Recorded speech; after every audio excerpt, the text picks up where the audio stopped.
কখন সকাল হয়েছে শুনি, গায়ে তো হাওয়া লাগিয়ে বেড়াচ্ছিস। তা সংসারের কাজগুলো কে করবে রে? তোর বাবা করবে? মনে করেছিলাম বিয়ে হয়ে গেছে, আপদ বিদায় হয়েছে। ও মা গো, দুদিন যেতে না যেতেই ঘাড়ে এসে আবার জুটেছিস তুই, লজ্জা লাগে না তোর? ও দি, কাল রাত্রে আমার গায়ে খুব জ্বর এসেছিল, তাই উঠতে একটু দেরি হয়ে গেছে। আমি তো এ বাড়িতে আসতে চাইনি, আমি বারবার বলেছিলাম যে দাদারা আমি যাব না, ওই শ্বশুর বাড়িতেই থাকি। কিন্তু দাদারাই তো আমাকে জোর করে এই বাড়িতে নিয়ে এসছে।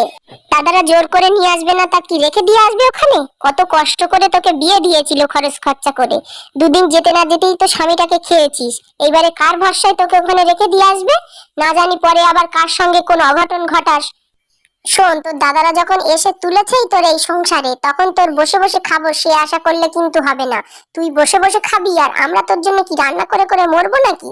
আমরা দুজন থাকবো বসে, তুই সংসারে সব কাজ করবি, তোর বলে দিচ্ছি, না হলে কিন্তু এ বাড়ি থাকা যাবে না। ও বৌদি, আমি বলেছি তো আমি সব কাজ করে দেব। আমি এক্ষুনি গিয়ে সকালের যা বাসি থালা বাসন আছে সব মেজে দিচ্ছি, তোমরা গিয়ে বসো ঘরে। থালা বাসন যদি মাজতেই হয় তাহলে সেই পুকুর পাড়ে গিয়ে নিয়ে বাঁচবি। দেখিস আবার কলে যেন মোটর ছাড়িস না, মোটর ছাড়ার কারেন্টের বিল উঠবে। সেই পুকুর পাড়ে গিয়ে পুকুরে জল দিয়ে ধুয়ে আন। ঠিক আছে বৌদি, আমি নিয়ে যাচ্ছি, পুকুর পাড়ে নিয়ে গিয়ে থালা বাসন মেজে আনছি। তারপরে এসে দুপুরে রান্না বসাবো, তোমরা ঘরে যাও গিয়ে।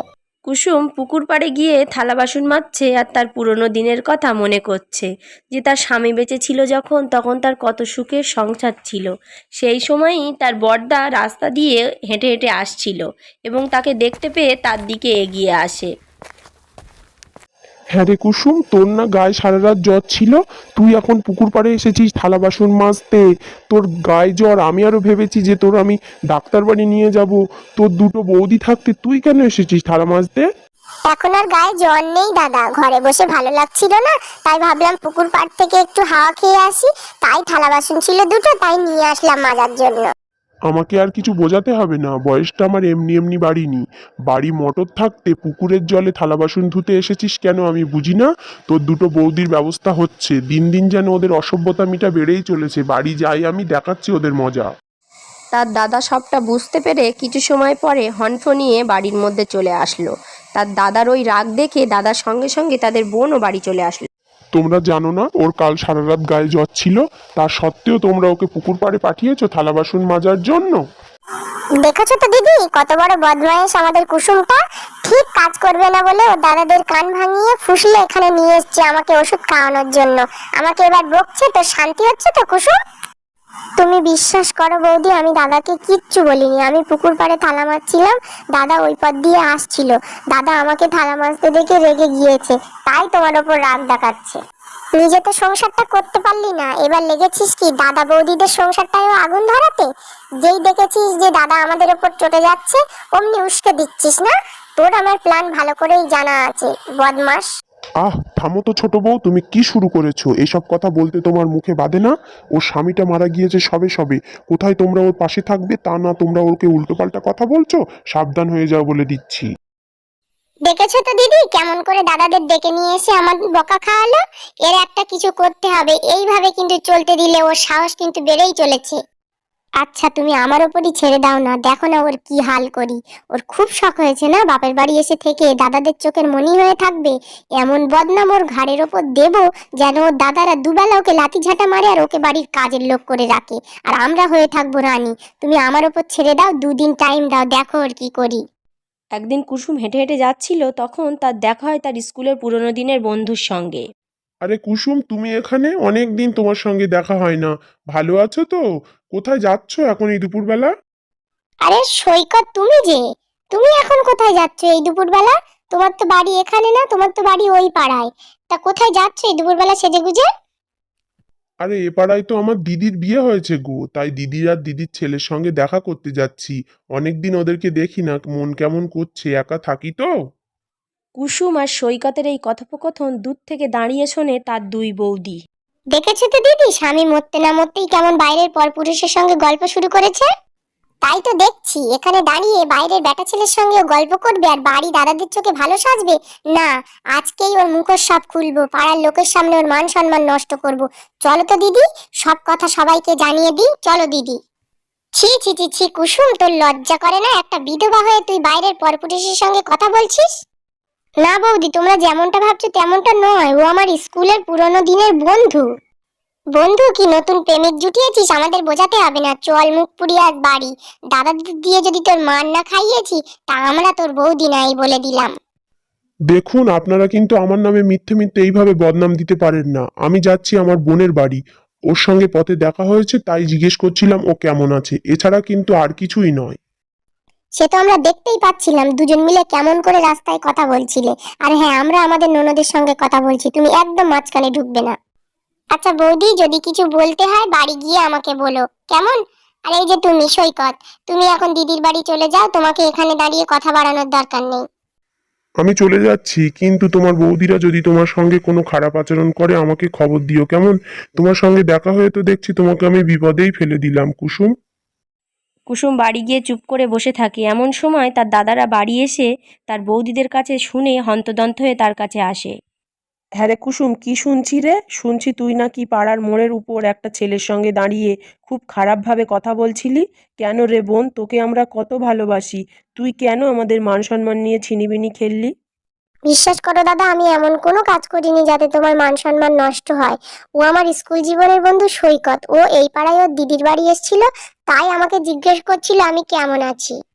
তুই কিভাবে কথা বলেছিস সে তো আমরা জানি না, কিন্তু পাড়ার লোকে তোর বৌদিরা তারা তো খুব খারাপ ভাবে কথা বলছে রে।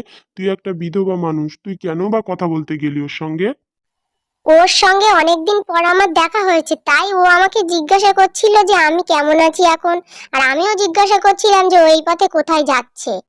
তোরা দুজনাই ভালোভাবে কথা বলছিলি, কিন্তু সমাজ তো সেটা ভালোভাবে নেয়নি। তাই আমাদের কিচ্ছু করার নেই রে বোন, বাধ্য হয়ে ওই ছেলের বাড়ি আজকে যেতে হবে। দেখি ওই ছেলেকে বুঝিয়ে সুঝিয়ে ও যদি কিছু একটা সিদ্ধান্ত নেয়। দাদার সঙ্গে নিয়ে আজই যাব ওই ছেলের বাড়ি। তুই যা মান সম্মান নষ্ট করলি আমাদের। কুসুমের কাছ থেকে ঠিকানা নিয়ে দুই ভাই চলে যায় সেই ছেলের বাড়ি। কি করে যে বোনের মাথার কলঙ্ক দূর করবে সেটাই তারা ভেবে পাচ্ছিল না। কিছু সময় পর হাঁটতে হাঁটতে তারা পৌঁছে যায় বিশাল একটা দোতলা বাড়ির সামনে। এই যে দোতলা বাড়িটা, এটা হচ্ছে সৈকতদেরই বাড়ি। ও দাদা, এ তো দেখছি বিশাল বড় বাড়ি। সঠিক ঠিকানায় আমরা এসছি তো? ওই লোকটা যা ঠিকানা দিয়েছিল এই বাড়িটারই তো ঠিকানা। তাই এত বড় বাড়িতে ঢুকবো, আমার তো ভয় লাগছে। কি করব দাদা, চলো নাই বাড়ি ফিরে যাই। কেন বাড়ি ফিরে যাব কেন? ওই ছেলেটা একটা বিধবা মেয়ের সঙ্গে রাস্তায় দাঁড়িয়ে কথা বলেছে। আমরা গরিব বলে কি আমাদের মান সম্মান নেই? ওর সঙ্গে কথা বলে তাই যাব। চল ভিতরে, সাহস করে ঢুকেই দেখি না কি হয়। কুসুমের দাদারা সাহস করে বাড়ির ভিতর ঢুকে গেল। সৈকত কুসুমের দাদাদের তো চেনে না, তাই সে তাদের চিনতে না পেরে জিজ্ঞাসা করলো, এ কি, আপনারা হনপান করে বাড়ির ভিতর ঢুকে আসছেন? কে আপনারা? আপনাকে তো চিনতে পারছি না। তুমি আমাদের চিনবে না, আমরা হচ্ছে কুসুমের দাদা। আমরা খুব বিপদে পড়ে তোমার কাছে এসেছি। তুমি কিছু একটা করো, না হলে যে আমাদের মান সম্মান বলে আর কিছু রইলো না গো ভাই। ও আপনারা কুসুমের দাদা? আচ্ছা আগে বসুন তো, তারপরে বলছি সব কথা। বিশ্বাস করুন দাদা, আমি কুসুমের সঙ্গে কোনো খারাপ কথা বলিনি। আপনার স্ত্রী দুটোই তো সব ঝামেলা পাকিয়ে দিয়েছে। তোমার কোনো দোষ নেই বুঝতে পেরেছি গো ভাই, কিন্তু পাড়ার মানুষ যে শুনছে না আমার বোনটার নামে যে কলঙ্ক লাগাচ্ছে। আমি তো সেই স্কুল জীবন থেকেই কুসুমকে ভালোবাসি, কিন্তু ওকে কোনোদিন বলে উঠতে পারিনি। ওর বাড়ির থেকে ছোটবেলায় ওকে বিয়ে দিয়ে দিয়েছিল। ওর স্বামী মারা গিয়েছে, তা কি হয়েছে? আমি তো এখনো ওকে ভালোবাসি। বলে দেখবো দাদাদের যে আমি ওকে ভালোবাসি। সেই ছোটবেলায় আমাদের মা বাবা সব মারা গিয়েছে। আমার একটা দিদি আছে, ওই আপনাদের পাড়ায় বাড়ি। আমার আর সাত কুলে কেউ নেই। আমি বিয়েও করিনি, একা থাকি। আপনারা যদি কিছু না মনে করেন তাহলে আমি একটা কথা বলবো। পাড়ার লোক তো কুসুমের নামে কত অপবাদ দিচ্ছে। আমি কি কুসুমকে বিয়ে করব? আপনারা কি রাজি আছেন কুসুমের সঙ্গে আমাকে বিয়ে দেওয়ার জন্য? যদি রাজি থাকেন তা বলেন। রাজি না থাকার কি আছে ভাই? তোমার মতো এত ভালো একটা ছেলের সঙ্গে আমার বোনের বিয়ে হবে, এ তো আমরা কল্পনায়ও ভাবতে পারিনি। আমি নয় কুসুমকে বিয়ে করতে রাজি, কিন্তু কুসুম আমাকে বিয়ে করতে রাজি কি সেটাও তো জানতে হবে। বিধবা বলে কি ওর মতামতের কোনো দাম নেই? আপনারা আগে গিয়ে ওর কাছে শুনুন ও কি বলে। আমরা এক্ষুনি বাড়ি গিয়ে শুনছি কুসুম কি বলে। আমার মনে হয় ও নিশ্চয়ই রাজি হয়ে যাবে। আচ্ছা, ও যদি রাজি হয়ে যায় তাহলে আপনারা আমাকে ফোন করে জানাবেন, আমি ফোন নাম্বার দিয়ে দিচ্ছি। তাহলে আর বেশি দেরি করব না, সামনের লগ্নেই বিয়ে করে ফেলবো ওকে। আমরা এক্ষুনি বাড়ি গিয়ে তোমাকে ফোন করে সবটা জানিয়ে দিচ্ছি। তুমি যে আমাদের কি উপকার করলে ভাই। দুই ভাই তাড়াতাড়ি করে বাড়ি চলে আসে, কিন্তু খুব গম্ভীর মুখে, বউদের আগে বুঝতে দেবে না বলে তাই। ওখানে গিয়ে কি হলো গো? নিশ্চয়ই ওই ছেলেটা বলেছে তোমার বোনের সব দোষ, তোমার বোনের নামে মামলা করবে বলেছে, তো তোমাদেরকে নিশ্চয়ই বাড়ি ঢুকতে দেয়নি, তাড়িয়ে দিয়েছে, তাই তো? বলো। আগে বোনকে ডেকে নিয়ে আসো, যা বলার বোনের সামনেই বলবো। ও দিদি, মনে হয় আজকে ওকে ঘাট ধরে বাড়ির থেকে বের করে দেবে। দুই ভাই দেখো না খুব রেগে আছে, চলো যাই ওকে ডেকে নিয়ে আসি, ওর আজকে মজা বোঝাবে দুই ভাই। দুই ভাই কিচ্ছু বুঝতে দিল না বউদের যে আসল কি ঘটেছে। এই নাও তোমার আদরের বোনকে ডেকে নিয়ে এসেছি, মান সম্মান নষ্ট করেছে না, আজকে দূর করে ঘাট ধরে বের করে দাও ওকে বাড়ির থেকে। বিধবা মানুষ হয়ে বাইরের বেটা ছেলের সঙ্গে গল্প করতে তোর লজ্জায় বাঁধেনি? তোর দাদাদেরকে কত অপমান করেছে জানিস? বাড়ির ভিতর তো ঢুকতেই দেয়নি, তোর নামে মামলা করবে বলেছে, তোর এই বাড়ি থেকে বের হয়ে যেতেই হবে। এই বোন, সৈকত তো কোটিপতির ছেলে রে, তুই আমাদের তো আগে বলিসনি ও অত বড় লোক। তোমরা তখন যে আমাকে বকছিলে, আমাকে কি বলার টাইম দিয়েছিলে তোমরা? আমরা সৈকতদের বাড়ি যাওয়াতে সৈকত তো আমাদের সঙ্গে খুব ভালো ব্যবহার করেছে, ও তো মনে মনে তোকে খুব ভালোবাসে, আমরা বুঝতে পেরেছি, মুখ ফুটে হয়তো বলিনি, ও তোকে বিয়ে করতে চেয়েছে। এ কি বলছো দাদা তুমি? আমি একটা বিধবা মানুষ, সৈকতের মতো অত বড় লোকের ছেলে আমাকে কেন বিয়ে করতে চাইবে? তোমরা নিশ্চয়ই গিয়ে ওকে জোর করেছো, বলেছো না তো পুলিশে দেবে। কেন করেছো দাদা? ও কিন্তু খুব ভালো ছেলে দাদা। আরে আমরা অত বড় লোকের ছেলেকে কিভাবে জোর করব? আমরা বিয়ের কথা তুলিনি, তার আগেও নিজেই মুখ ফুটে বলেছে যে আমি কুসুমকে ভালোবাসি, কুসুমকে বিয়ে করতে চাই। তোর মতামত জানতে চেয়েছে রে সৈকত। তোমরা বড় বড় দুটো দাদা থাকতে আমি আবার কি মতামত দেব? তোমরা যেটা ভালো মনে করো সেটা করো, আমি চলে যাচ্ছি ঘরে। দাদা, মতামত আমরা পেয়ে গিয়েছি, চলো এবার বিয়ের তোড়জোড় শুরু করি। দেখেছো তো দিদি, ঠিক ওর বড় লোকের ঘরে বিয়ে হয়ে গেল। আমরা কোথায় চাইলাম ওর দাদারা হয় ওর ঘাট ধরে বের করে দেবে, নয়তো ওর বাড়িতে কাজের লোক করে রাখবে, কিন্তু কি হলো দেখো, অবশেষে সেই ওর আমাদের থেকে বড় ঘরে বিয়ে হলো। আমাদের কোথায় বিয়ে হলো এক চাষির সঙ্গে, আর ওর বিয়ে হলো এক কোটিপতির সঙ্গে। আরে দিদি, ওর বিপদে ফেলতে গিয়ে যে আমরাই বিপদে পড়ে গেলাম। এখন ওর বিয়ে হয়ে গেলে সংসারের কাজ যে তোমার আমার করতে হবে, কেন যে ওকে বিপদে ফেলতে গেলাম